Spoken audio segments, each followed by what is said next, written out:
Radio Grand Lac, à Aix-les-Bains et autour du lac du Bourget, votre radio. Cette émission vous est présentée par l'Association des maires de Savoie. La vie de nos villes et villages, c'est tout de suite dans votre émission 1 heure, une commune. Il est 17h tout juste à l'horloge de Radio Grand Lac et nous sommes mardi, donc c'est votre rendez-vous avec les collectivités de notre territoire Grand Lac, avec les mairies et les communes qui ont choisi de nous soutenir, qui ont décidé d'être dans le grand bain de la vie locale, de plonger avec nous. Aujourd'hui, c'est le tour de la dernière qui est arrivée dans ce grand bain de la vie locale, mais une commune que l'on aime beaucoup, c'est La Biole. On va aller faire un petit tour en Albanais, juste au nord d'Aix-les-Bains, et on est avec deux invités prestigieux, puisque Madame le maire Julie Novelli, que l'on salue, n'a pas pu être là aujourd'hui. Elle nous a envoyé ce qu'elle avait de meilleur, son premier adjoint.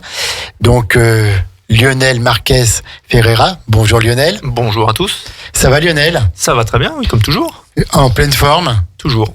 Bon ben, c'est beau d'entendre parler comme ça. Et puis, elle nous a envoyé également un conseiller municipal délégué à la transition, Benoît Badin. Bonjour Benoît. Bonjour Jean-Pierre, bonjour à tous. Alors Benoît, on parlera de lui un peu plus en détail après, parce que il s'est installé récemment à La Biole. Il a un peu une particularité dans le département, et c'est un producteur de vinaigre 100% Savoie qu'il fait à partir de vin de Savoie, de vin rouge de Savoie, je crois. C'est tout à fait ça, oui, de vin rouge et de vin blanc même. Donc reconversion professionnelle, puisque je crois qu'il travaillait chez EDF avant. Oui, j'étais chef de projet dans l'hydroélectricité. Je m'occupais de projets à l'international. Les derniers étaient en Birmanie et au Pérou, donc ça m'a emmené un petit peu aux quatre coins du monde. Et là, j'ai décidé de recentrer la focale sur le territoire et avec pour mon plus grand plaisir jusqu'à présent. D'accord, donc on en parlera dans un deuxième temps. On présentera votre exploitation, votre entreprise, on peut dire. Hein ? Une entreprise et un atelier de production, oui, tout à fait. Alors avant, donc on va parler un petit peu de problèmes entre guillemets, mais de dossiers communaux. Alors on va parler un petit peu aujourd'hui forêt. On va parler des travaux qui sont faits dans cette très belle montagne de La Biole que culmine la Croix du Mérieux, hein, donc entre Saint-Innocent. Présent Saint-Innocent, entre Lac et notamment Saint-Germain-la-Chambotte et puis La Biole, et puis il y a Grésy aussi, donc il y a la Croix du Mérieux, il y a toute cette grande montagne de La Biole où on peut aller en passant par Villette, en montant depuis le camping sous la colline, c'est bien ça ? C'est ça, oui. Vous m'arrêtez si je dis des bêtises.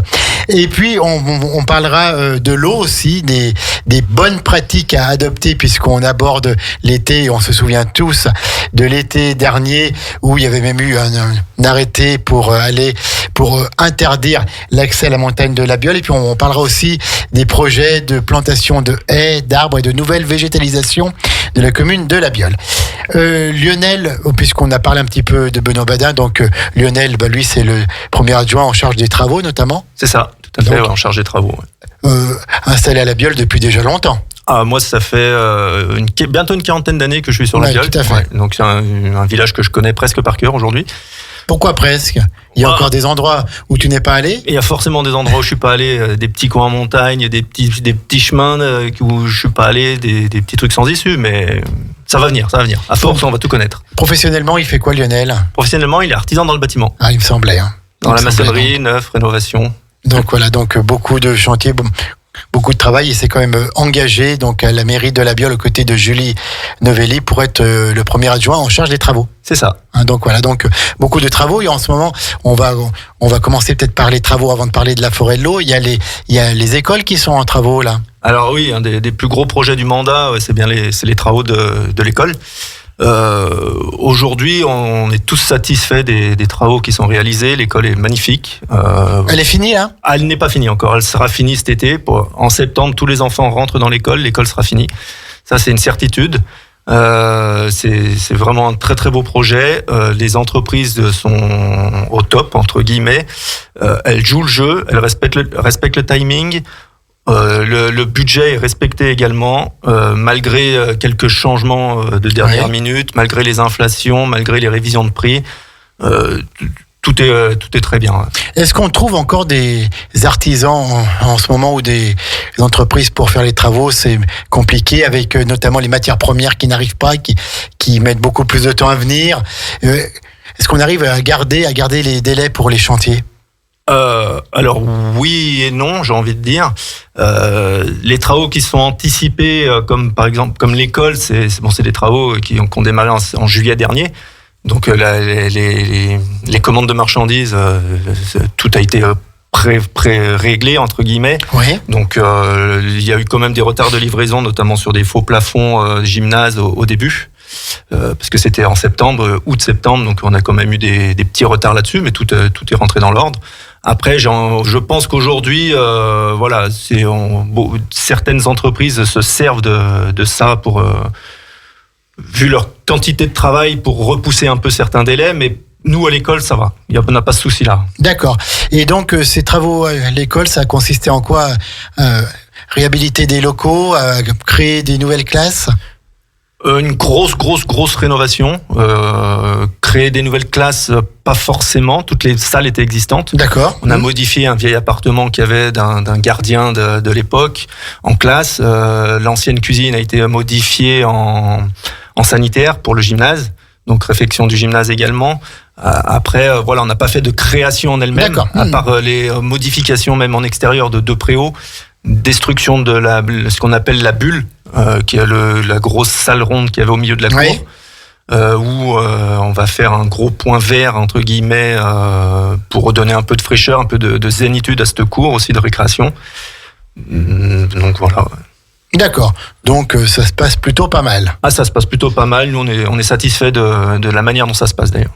Quels sont les autres travaux qui occupent le premier adjoint en ce moment là, actuellement, qui sont peut-être en train de se finir, comme on aborde la période estivale, ou qui vont arriver, les gros travaux? Alors en gros travaux, on a quand même réalisé 2 parkings l'année dernière. Oui, tout à fait. Ouais. Donc ça, c'était quand même des gros travaux sans être énormes non plus.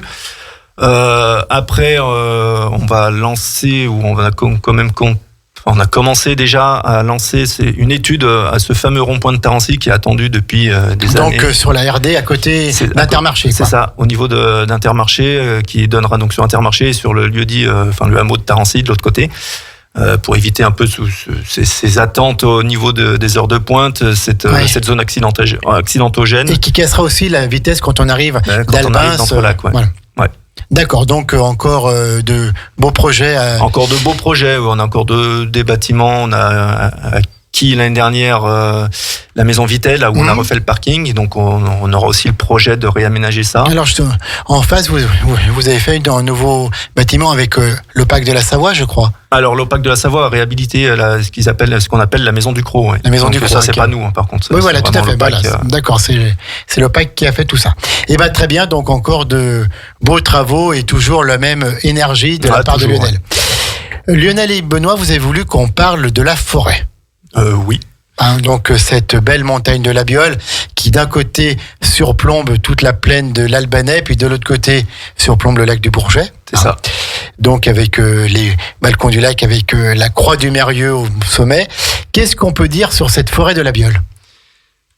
Qu'elle est très vaste. Oui. Qu'il y a des centaines et des centaines de petits chemins un peu de partout qui rejoignent, comme on disait, un peu de partout. Donc on peut y venir d'Entrelacs, on peut y venir de la Chambotte, de la Chambotte, de Corsuet, de la Biole, on peut venir de partout.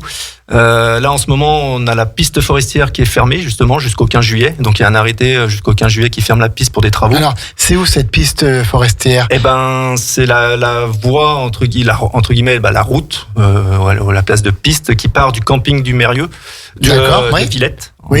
Donc le village sous la colline, chez Goury. Voilà, c'est ça, le camping chez Goury, sous la colline.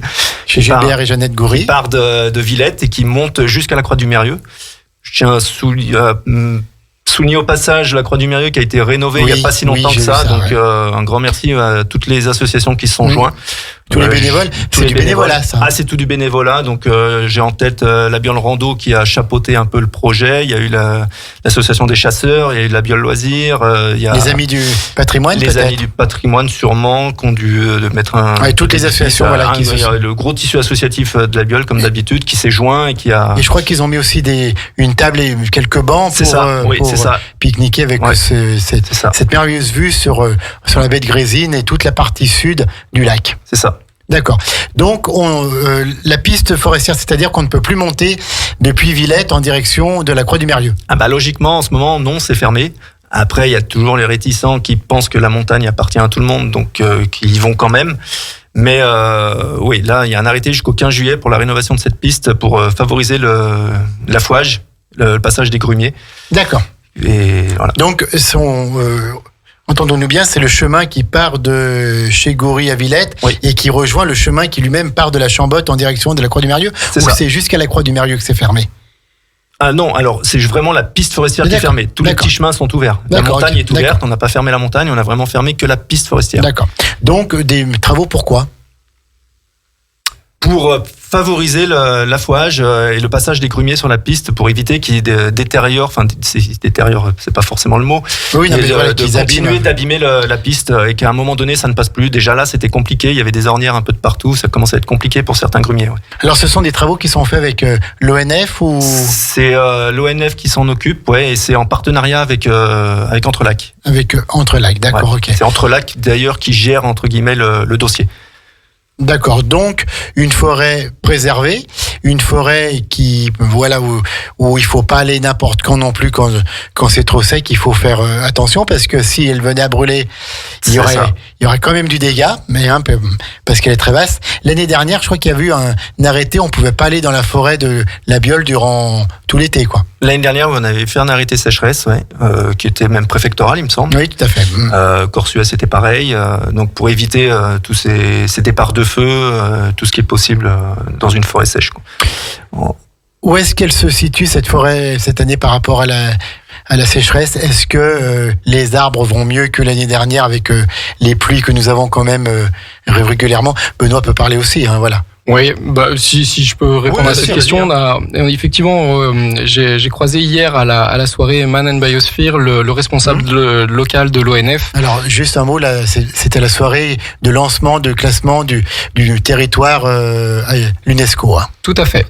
Et donc parmi les intervenants, il y avait le directeur local de l'ONF et qui nous dressait un constat assez alarmant quand même de la situation parce que à la suite de la sécheresse de l'an dernier, il y a quand même un pourcentage non négligeable des arbres qui ne sont pas repartis au printemps. Donc non, on le sait. On le sait tous, notre écosystème est sous pression avec le changement climatique. Les arbres, ce sont des végétaux qui mettent des décennies à pousser, donc ce sont pas des choses qui savent s'ajuster en un claquement de doigts et en une saison.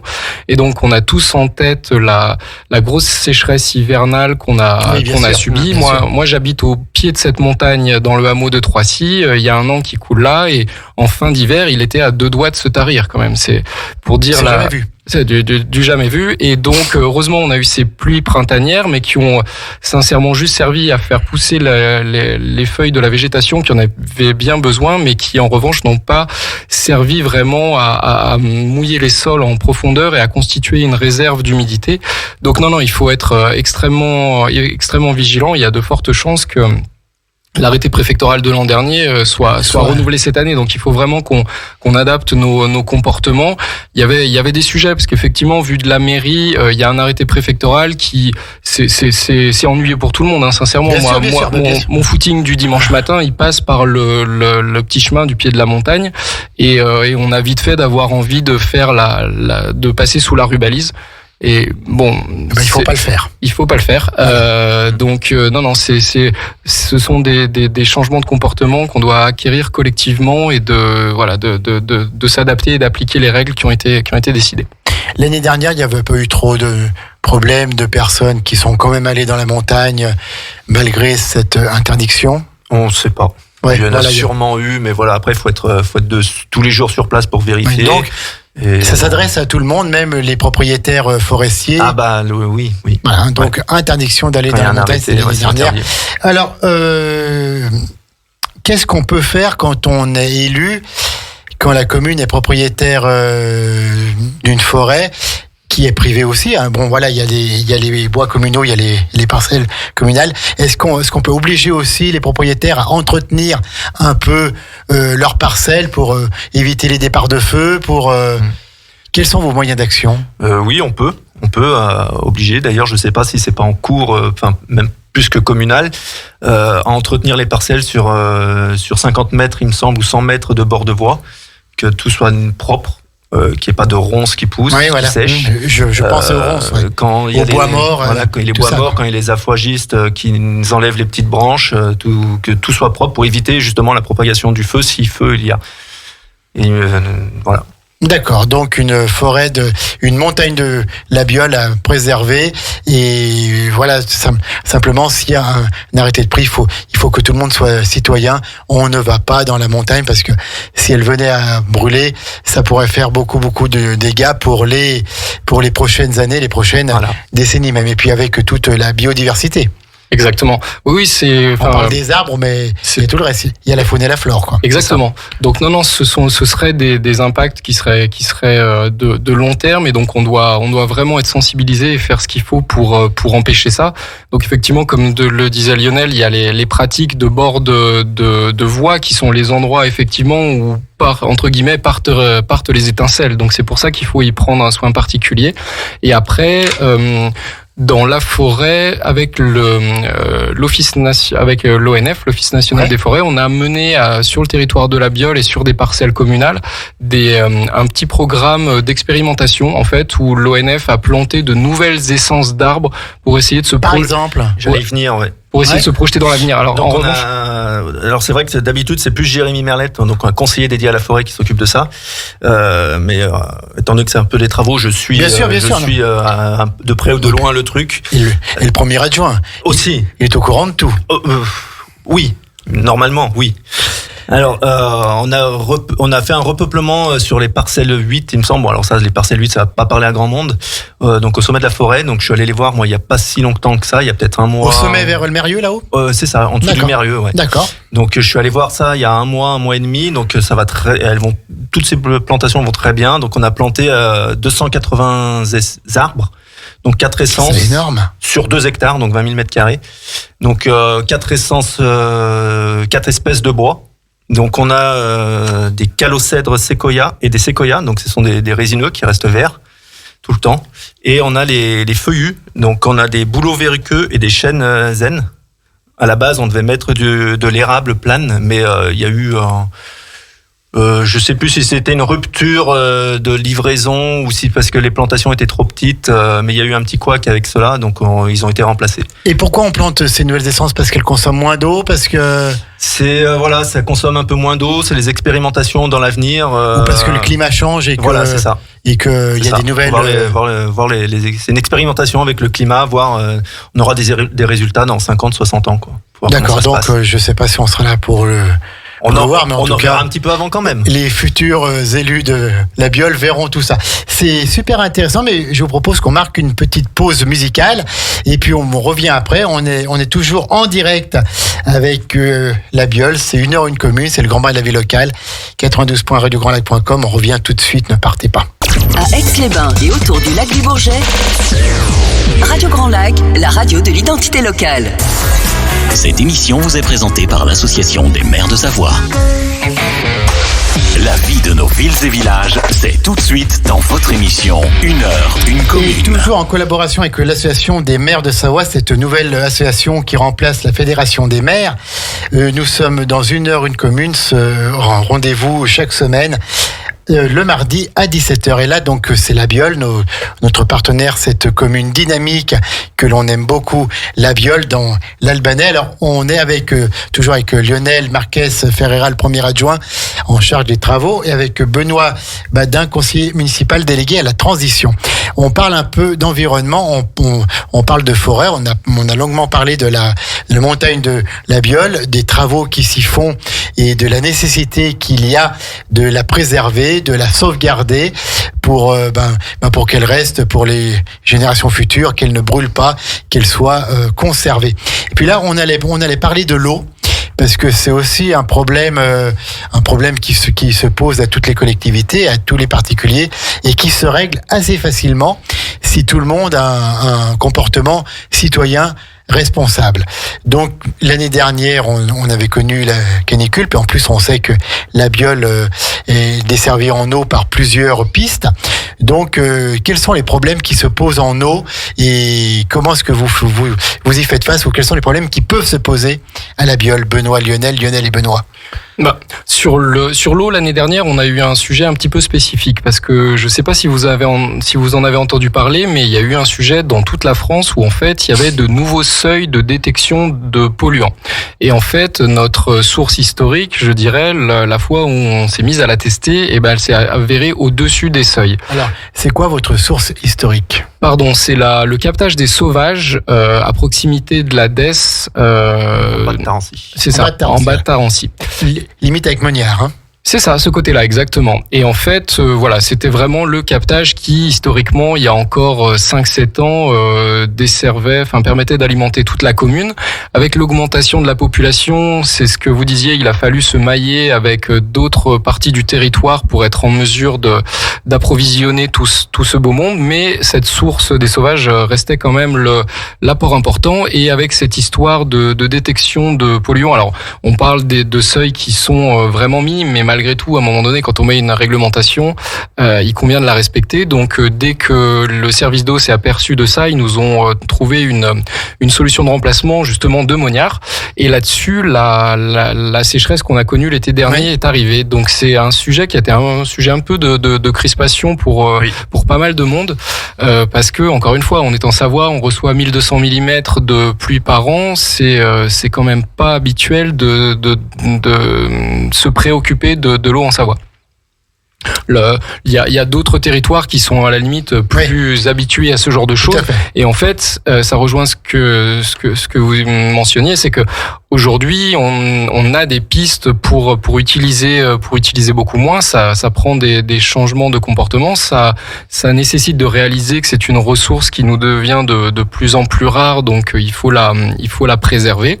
Et du coup, à la maille communale, on met en place un certain nombre de choses. En premier lieu, sur l'arrosage et sur les espaces verts. Parce qu'en fait, quand il s'agit des usages de base qui sont vitaux aux populations ou même à l'élevage, parce que sur un territoire agricole comme la Biole, la consommation d'eau d'une exploitation, c'est quelque chose qui est très énorme. C'est important en termes de chiffres, mais par contre, c'est vital à l'activité. Bien sûr.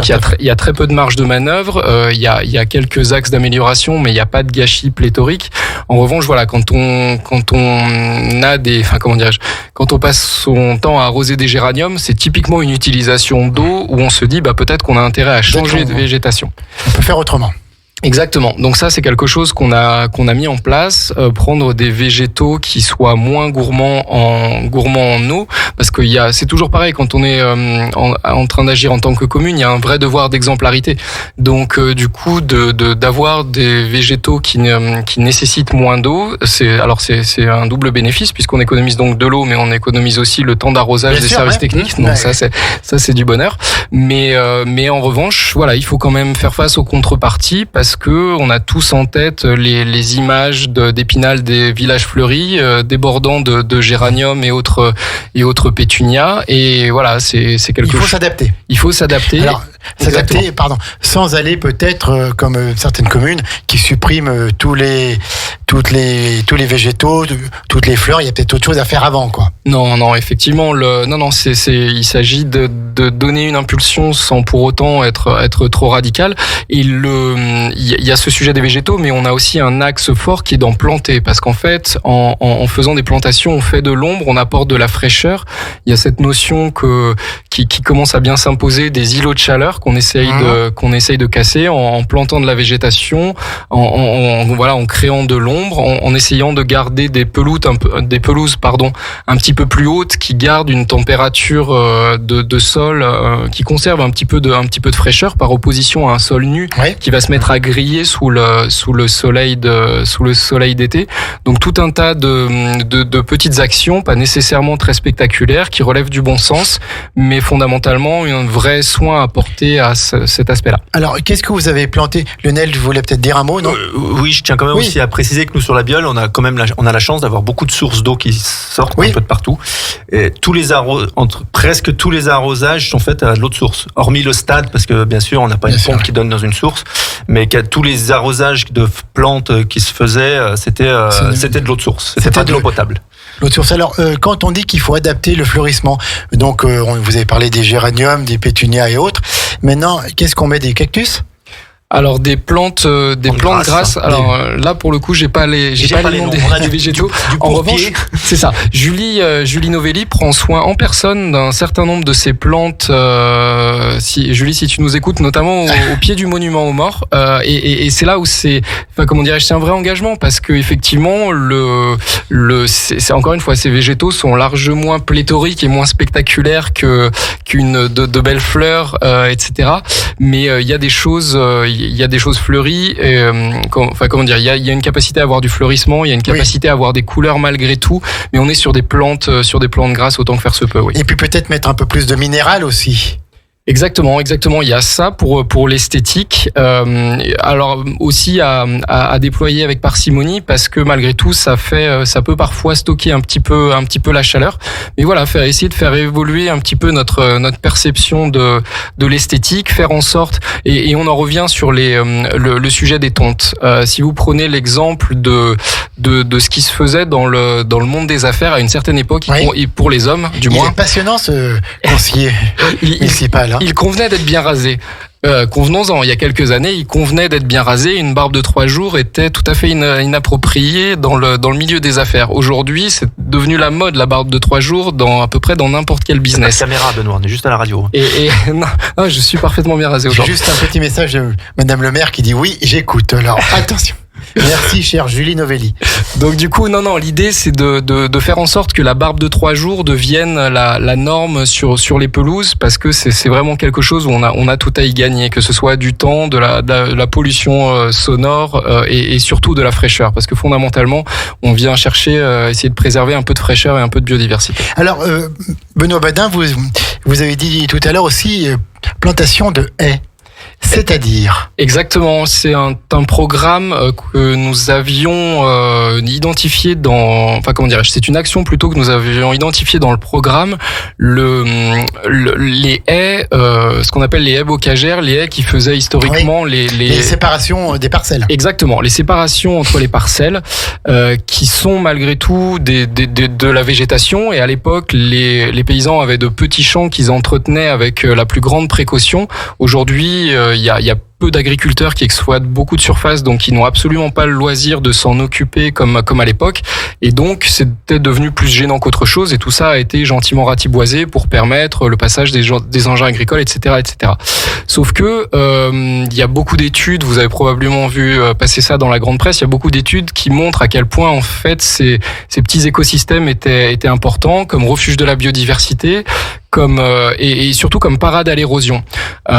Si on parle de la Biole, il y a notamment est-ce qu'on peut appeler ça un plateau? En tout cas, il y a le haut de la commune, une partie des hauts de la commune qui est la Châtaigneraie, qui est donc exploitée. C'est un bel endroit agricole. En revanche, c'est un endroit où il y a relativement peu de haies, et en fait, les pluies, vous avez bien noté l'intensité des pluies qu'on recevait dorénavant, et en fait, il y a ces sols qui sont travaillés, qui viennent se faire battre par les pluies, et tout ça lessive les sols pour emmener, et du coup, les chemins sont remplis de sable qui sont en fait extraits des champs, et si on pouvait conserver des haies, voire en replanter, c'est un processus qui serait un petit peu réversible. Et donc on a lancé une action et c'est une grande satisfaction pour l'équipe municipale parce qu'en fait c'est une action qui est menée par un citoyen en fait qui a décidé bénévolement de se joindre à nous et qui mène ce citoyen. C'est Vincent Stella qui habite le chef-lieu. Tout à fait.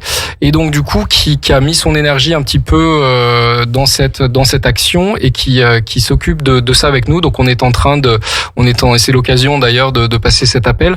On est en train de structurer cette initiative. On se rapproche des lycées agricoles pour essayer d'obtenir leur aide, leur expertise, etc. Donc voilà, on a une action de plantation de haies qui est prévue à l'automne. Alors donc, merci Benoît Badin pour cet exposé vraiment très complet et très précis. Là, la commune, elle agit au quotidien pour limiter la consommation d'eau et c'est aussi ce que chaque particulier doit faire par des pratiques simples. Il faut changer peut-être un petit peu le comportement. Alors, vous avez parlé justement, les géraniums, c'est fini. Lionel qui veut parler aussi. Je vais rajouter aussi sur les haies. On a un projet. Ils sont top les deux là. Hein. On a le projet de plantation de haies mellifères sur le pourtour du cimetière. Donc à la base, c'est surtout pour donner aussi un peu d'intimité au cimetière, donc aux personnes qui vont se recueillir dans le cimetière. Que c'est pas la première fois que quelqu'un qui se recueille au cimetière, une voiture passe, klaxonne, fait un signe, même s'ils connaissent pas. Donc à la base, c'est surtout pour ça, mais on va en profiter de ça justement pour planter une haie mellifère, donc pour augmenter un peu la biodiversité et qui va aussi faire un peu d'ombre sur le cimetière, et on va pas spécialement dire qu'ils ont besoin d'ombre, mais ça va donner un peu de la fraîcheur au terrain, à la parcelle. D'accord. Oui, donc merci ça, Lionel. Et le long de la départementale aussi, salle des fêtes de l'Ébène. On va reprendre aussi une haie là-bas tout le long. Alors, merci beaucoup. Est-ce qu'on peut redire un petit peu quelles pratiques adopter pour les particuliers pour aller vraiment dans le même sens que ce que fait la mairie de La Biole? Benoît, vous. Oui, tout à fait. En fait, spécialiste, je sais pas, mais en tout cas, effectivement, il y a un vrai écho puisque on parlait de la commune dans sa dimension d'exemplarité, de tentative du moins, d'exemplarité. Mais c'est vrai que tout ce qu'on se dit est applicable chez les particuliers, que ce soit limiter la tonte autant que faire se peut, planter des arbres pour faire de l'ombre. Alors après, chez les particuliers, il y a aussi le sujet des haies. Alors là, ce sont pas des bocagères, ce sont des haies voisinières, si le terme devait mitoyennes, plus précisément. Devait exister et donc là il y a effectivement un soin à apporter à ces à ces séparations là qui peuvent effectivement générer des tensions entre les voisins, mais pour revenir sur le sujet de l'eau, il y a minimiser cet arrosage, choisir ce qu'on arrose parce qu'à un moment donné on peut accepter des renoncements en disant c'est une plante qui ne poussera qu'on ne gardera qu'au printemps et choisir et essayer d'allouer autant que faire se peut la ressource en eau sur une production du potager qui lui est quelque chose à haute valeur ajoutée qu'on doit essayer de préserver autant que faire se peut. On vous écoutera encore parler des heures de ces problèmes d'eau alors que notre ami Jérôme vient d'arriver pour l'émission qui va suivre. On va tout y faire péter à 18h15. Là, ce serait du divertissement sous le parrainage de Jean-Michel Mattei. On va marquer quand même une deuxième pause, une dernière pause, et puis on reviendra après. Puis là, on va peut-être parler un peu vinaigre. Donc de Benoît Badin et toujours en présence de Lionel Marquez-Ferreira, le premier adjoint, la commune de La Biole. À tout de suite. Tout de suite, retour à la musique sur Radio Grand Lac. Radio Grand Lac 92.1, le grand bain de la vie locale. La vie de nos villes et villages, c'est tout de suite dans votre émission 1 heure, 1 commune. Dernière partie de cette heure, cette commune avec La Biole, toujours en présence de Lionel Marquez-Ferreira, le premier adjoint, et de Benoît Badin, qui est le conseiller municipal délégué à la transition et qui nous a impressionnés par ses connaissances et vraiment son exposé. On va reparler donc de La Biole et on va parler de vinaigre maintenant. Mais par contre, je voulais vous dire que à La Biole, vous recrutez actuellement, et notamment suite à un changement de carrière, un congé maternité, et la mairie de La Biole recherche pour septembre une auxiliaire de puéricultrice qui donc à 28 heures ou 35 heures. On passe l'annonce là. Si toutefois il y a quelqu'un qui est intéressé, peut-être prendre contact avec la mairie. 0419 54 76 06. Si mes souvenirs sont bons. Donc Les souvenirs sont bons. la mairie de La Biole recherche une auxiliaire de puériculture, à 28 heures ou à 35 heures. Vous prenez contact avec la mairie de La Biole et ils vous diront tout. 04 119 54 76 06. On jette l'information. Si quelqu'un écoute et est intéressé, pourquoi pas. On a parlé donc forêt, on a parlé travaux, on a parlé de l'eau, mais cette émission, elle sert aussi à parler des artisans, des entrepreneurs. Et je rappelle aussi, pour la petite annonce d'emploi, qu'on peut aussi avoir un CAP petite enfance pour cet emploi. Les entrepreneurs, les artisans, et Benoît Badin est entrepreneur sur la commune, en plus d'être élu. Il est entrepreneur et il a créé quelque chose, le vinaigre 100% Savoie. Exactement. On produit du vinaigre à la Biole. On produit du vinaigre à la Biole, c'est effectivement depuis 1 an maintenant. Et ouais, un projet de reconversion. Donc, comme vous l'avez probablement senti, je suis un petit peu sensible sur le sujet de la transition. On l'a senti un peu, oui, tout à fait. Légèrement. Et donc, du coup, mon boulot précédent était passionnant et très satisfaisant. C'était quoi alors le boulot d'avant, si on peut en parler? J'étais chef de projet dans l'hydroélectricité. Donc, en fait, il s'agissait d'aller, c'était pour EDF, et d'aller donc, si on veut faire simple, construire des barrages ou en tout cas tenter de le faire dans différents endroits du monde en ce qui me concernait. Donc c'était oui, donc c'était déjà un travail important, quoi. Ouais, c'était tout à fait passionnant, mais très concrètement, ça vous mettait très régulièrement dans les avions, et quand on commence à se préoccuper sérieusement de ces émissions de CO2, aller prendre l'avion sur une base mensuelle, si c'est pas hebdomadaire, c'était peut-être pas la meilleure chose à faire. Donc voilà, un besoin d'alignement, on va dire. Benoît Badin, il est d'où au départ? Est-ce que je le dis? Originaire d'où? Aïe. Du Dauphiné. Eh ben, c'est nos voisins, donc de France. Il y a le Guiers entre les deux. Ouais. Mais où ça, dans le Dauphiné? Eh ben, Villefontaine. Mais Villefontaine, avant que ce devienne la ville nouvelle. Donc, j'ai assisté à un développement urbanistique, anarchique, je sais pas, en tout cas massif. Okay. Donc, pas loin des terres froides là-bas. Exactement. Donc, du coup, voilà, et c'est un projet, donc le vinaigre de reconversion. Alors, si je dois donner la version officielle, qui est aussi la version officieuse, j'ai littéralement eu un flash un soir d'été il y a 2 ans maintenant. En finissant une bouteille de vinaigre, et depuis j'ai construit ce projet-là, qui au début était juste une idée et qui rapidement est devenu une réalité. L'atelier a été est opérationnel depuis la fin d'été dernier. La commercialisation a commencé au 1er décembre, et maintenant cette entreprise essaye de s'établir, ce qui est un vrai enjeu, parce que vendre du vinaigre, vous faites moins briller les yeux que si vous faites de la bière ou de la terrine, on va pas se mentir, mais ça, il n'en reste pas moins que c'est passionnant. C'est une opportunité j'ai quand même eu de la chance, parce que il y a un certain nombre de vinaigreries artisanales en France. Il y en a une douzaine, va-t-on dire.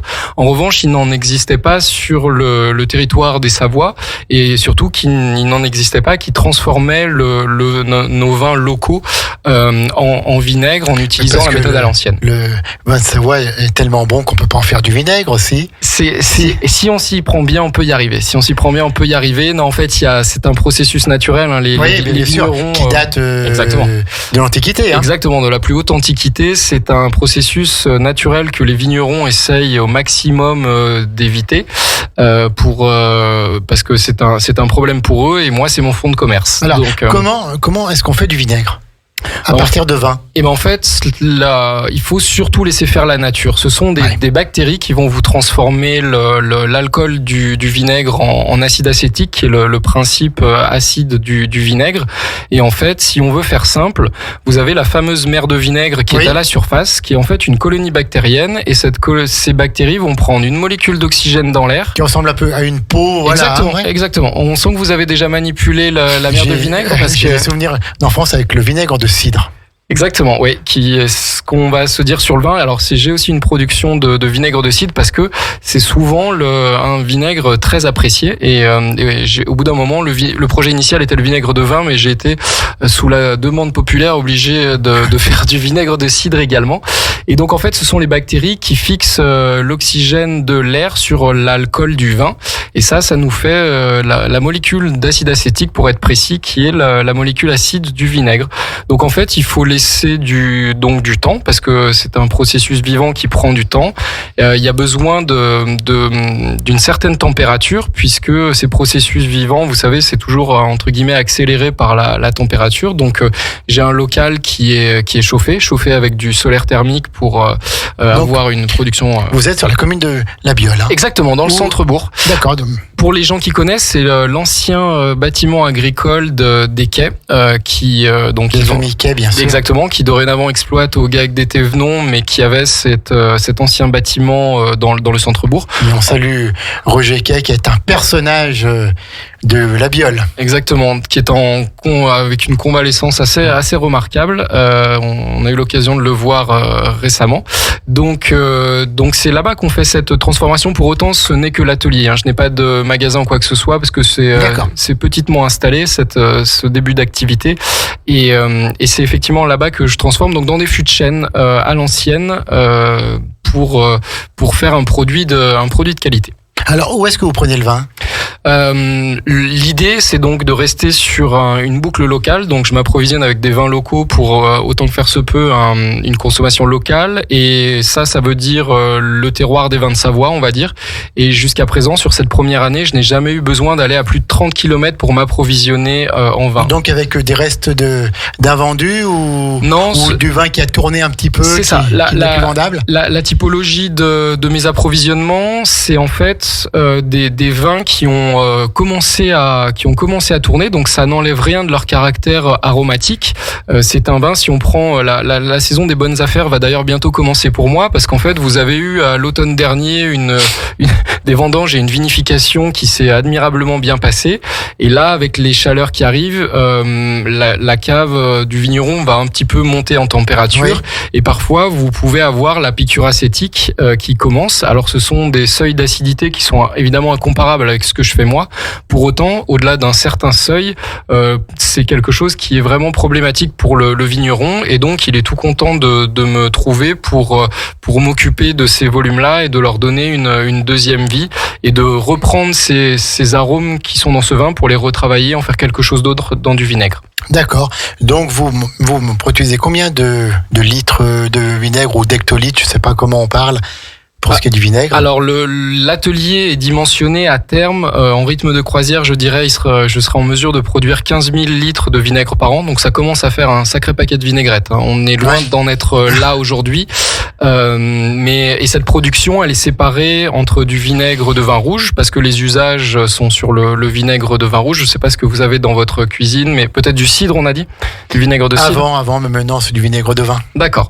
Et donc, mais du vinaigre de vin rouge, ce j'imagine. n'est pas du vinaigre de La Biole, oui, tout à fait, de vin rouge, mais je vais m'y mettre.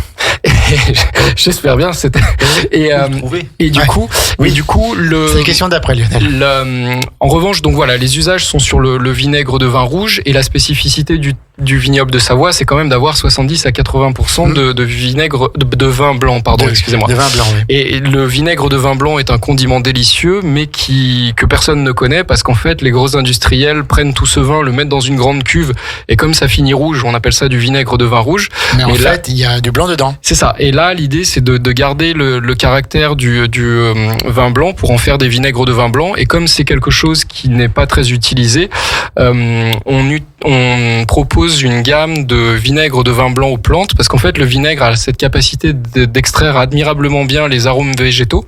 Et donc, on propose un vinaigre de vin blanc au thym citron, un au génépi, un à l'hysope et d'autres plantes de saison. Où est-ce qu'on peut trouver vos vinaigres, vos productions ? Eh ben la distribution a commencé avec les magasins de producteurs, mais rapidement en faisant les maths et en me disant qu'un client fidèle c'est au maximum 3 bouteilles de vinaigre par an, je me suis dit qu'il allait falloir toucher un petit peu plus large. Et le réseau des Super U m'a ouvert leurs bras de manière assez incroyable. Et là, je suis en train de faire des tests avec les Carrefour Market Provencia, un autre groupe qui sont très axés sur le local. Qui travaille avec les produits locaux. Et beaucoup d'autres magasins qu'on peut retrouver. J'essaye de tenir une carte à jour sur notre site internet vinaigredesavoie.fr pour répertorier tous ces points de vente. Et d'ailleurs, on est également vendu depuis peu dans le magasin de l'exploitation des quais, dans le GAG des Thévenons. À Marline. Sur la commune d'Albin-Centre-Lac. C'est ça. Et également chez nos amis les Fantins sur leur exploitation, la ferme agroécologique du Marais sur la commune de La Biole également. D'accord, donc ça marche plutôt bien. Le début est vraiment très encourageant et nous nous sommes croisés samedi dernier d'ailleurs au festival cinéma et gastronomie. J'avais la mission bien établie d'offrir une bouteille de mon vinaigre à Marc Vera, le fameux chef, parce que il est très axé sur le végétal et j'ai appris que sa plante préférée était l'âge des montagnes, donc je lui ai préparé un vinaigre de vin blanc à l'âge des montagnes qu'il a adoré. Donc qu'est-ce qu'il en a dit? J'étais au point que j'en étais surpris parce que c'était drôle parce que le garçon m'a dit j'ai pas pu m'empêcher de lui dire c'est vrai, et il m'a dit écoute, si tu me demandes que c'est vrai, c'est que tu me connais pas, parce que si c'était dégueulasse je te l'aurais dit tout de suite. Et il aurait dit Marc Vera. Et donc voilà, il m'a invité à venir le rencontrer il a rouvert un restaurant à Megève, j'ai appris.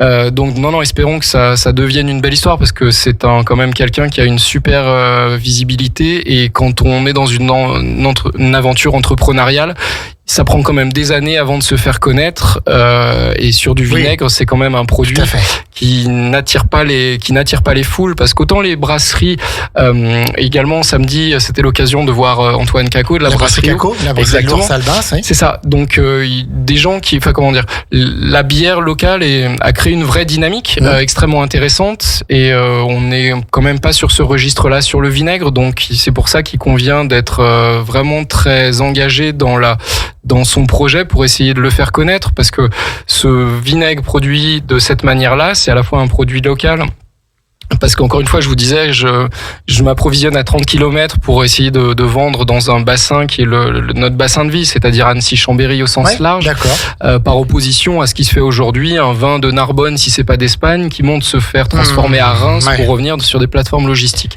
Donc d'essayer d'imposer ça avec un produit sain, un produit vivant. Là aussi, c'est une chose importante.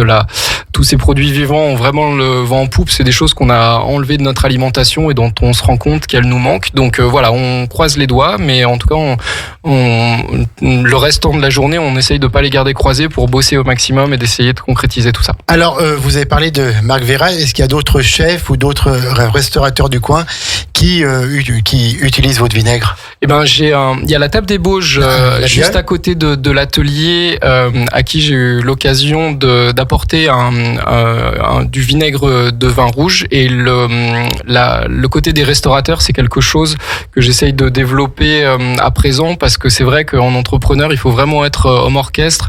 C'est pas évident d'arriver à avancer sur tous les fronts comme on voudrait, mais aujourd'hui, le sujet des restaurateurs, c'est un sujet que j'essaye de creuser, parce que beaucoup d'entre eux sont sensibles à la notion de terroir, sont sensibles au-delà de la qualité, d'essayer d'utiliser quelque chose qui reflète le terroir local, et je pense que les vinaigres que je produis rentrent typiquement dans ce registre-là.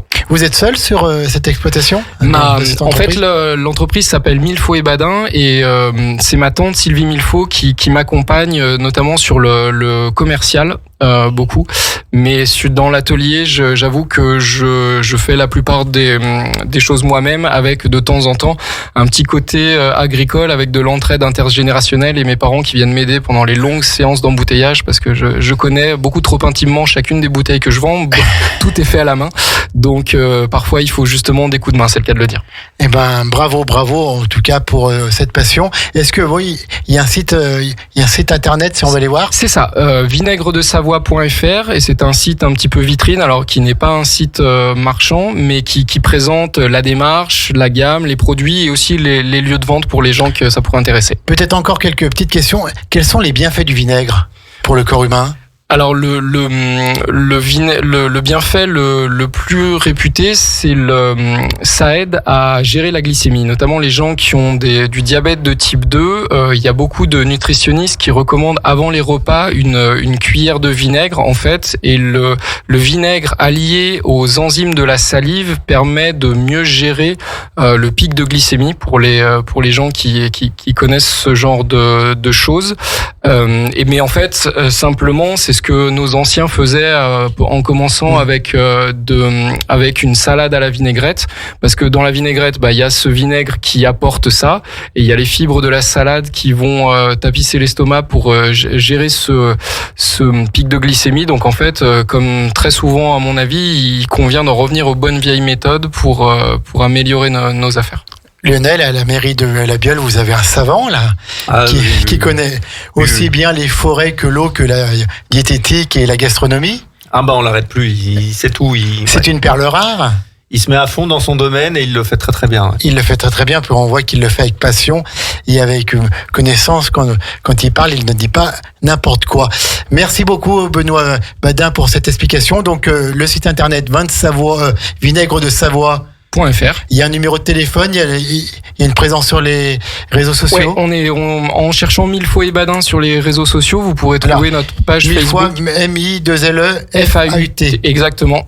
Milfo et Badin, donc une page Facebook, un compte Instagram. Donc là, j'avoue que je débute un peu dans le monde des réseaux sociaux. Donc c'est quelque chose qui est là aussi à développer, mais on a une présence et si vous demandez à Internet nous trouvera. Tout à fait. Lionel, c'est quand même une chance pour une commune comme La Bieule d'avoir cette exclusivité avec du vinaigre 100% Savoie. Tout à fait. C'est un peu une fierté d'avoir ça sur le territoire. Ouais. Créé par, on va pas dire un local, parce qu'il l'a dit lui-même, il est pas de La Bieule. 2014. C'est il est froid, il est encore pas de chez lui. C'est encore pas un violent. 3 générations encore, voilà. Mais oui, c'est d'avoir ça sur le territoire, c'est une très belle chose. Eh ben écoutez, merci. Je crois qu'on arrive au terme de cette émission. Est-ce qu'il y a des petites annonces pour des prochaines animations à La Bieule ? Moi, la première qui me vient comme ça à l'esprit, ça va être le feu d'artifice. Le 13 juillet 15 juillet. Le 15 juillet, d'accord. À La Bieule, on va le faire le 15 juillet, donc avec le pique-nique habituel offert par La Bieule Loisirs. Bravo. Donc voilà, c'est la première qui me vient comme ça à l'esprit. Juste un petit mot, la foire de La Bieule s'était passée comment avec le temps pas exceptionnel ? Ça a été un vrai succès à la fin. Un vrai succès. Un vrai succès. Notre expérimentation sur les fameuses navettes. Oui, tout à fait, bien sûr. Ça a été un vrai succès. On attendait 20-30 personnes. On a eu pas loin de 150 personnes pour une première fois. Très très beau.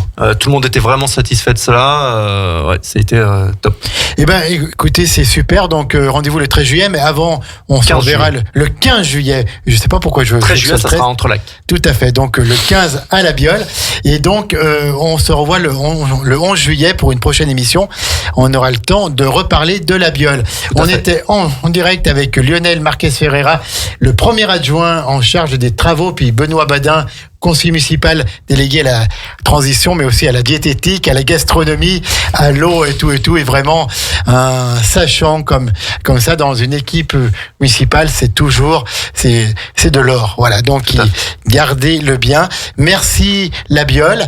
18h15, dans un peu plus d'un quart d'heure, je vais laisser la place à Jérôme et son équipe, ses chroniqueurs, on va tout y faire péter, et je crois qu'il aura un invité exceptionnel que l'on aime beaucoup à Radio Grand Lac, que l'on aime beaucoup, que l'on adore. C'est la voix de Radio Grand Lac, c'est Maxime que vous entendez le matin dans le Flash Info local, national, dans la météo, dans l'éphéméride, dans l'horoscope, dans les programmes TV Ciné. Et Maxime nous a fait l'honneur et l'amitié d'être présent en direct ce soir dans l'émission de Jérôme. Je n'en dis pas plus, c'est tout à l'heure à 18h15. Merci à La Bieule, merci les Biolans, bonne rentrée chez vous et on se retrouve très vite. Bonne soirée sur Radio Grand Lac 92. radiograndlac.com. Retrouvez également votre radio préférée, Radio Grand Lac, sur radiograndlac.com et sur les réseaux sociaux. Radio Grand Lac, votre radio.